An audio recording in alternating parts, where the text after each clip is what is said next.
Et c'est pour ça que nos entreprises viennent nous voir. Et donc, en général, qu'est-ce qu'ils vivent? Ils vivaient plutôt, c'est on va dire au passé, toutes les difficultés qu'ont le front office, le back office ou le shop floor, c'est-à-dire, suivre des informations.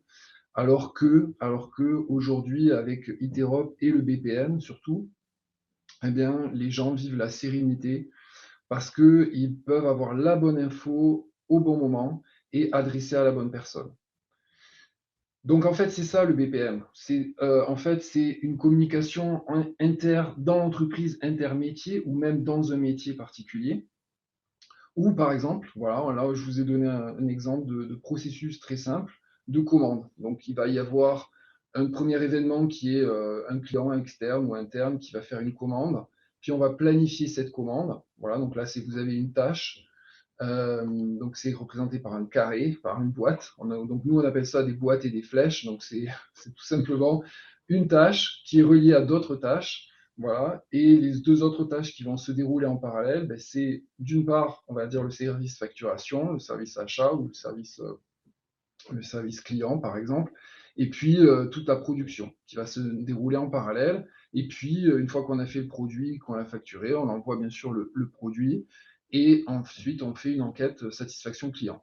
Donc cet enchaînement de tâches avec un début et une fin, ça s'appelle un processus. Voilà. Et ça peut être modélisé à travers le BPM, qui est une norme, le Business Process Management est une norme BPMN, et que nous utilisons, nous, dans notre outil Iterop.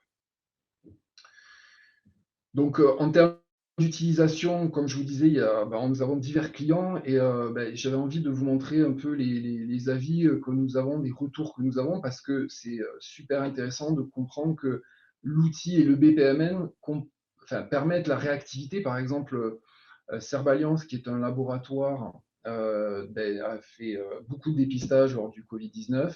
Et chaque fois que le gouvernement changeait les modalités de réglementation, des modalités de test, ils ont modifié leur processus grâce à Iterop et en un clin d'œil, on va dire presque, ils arrivaient à modifier leur processus et donc à rester toujours dans le coup et à pouvoir traiter toutes les demandes qui étaient en cours.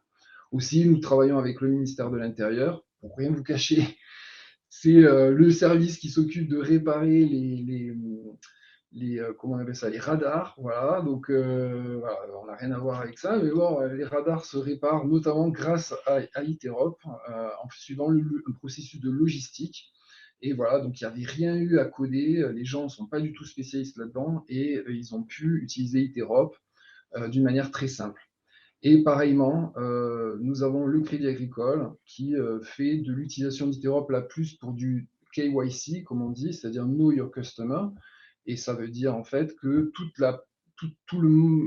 les données administratives, toutes les, on va dire, les informations nécessaires à établir des dossiers pour des crédits et des choses comme ça, se passe par Iterop, à travers Iterop. Et donc, bien sûr, ça leur évite au Crédit Agricole d'avoir à retourner les dossiers qui sont incomplets, etc.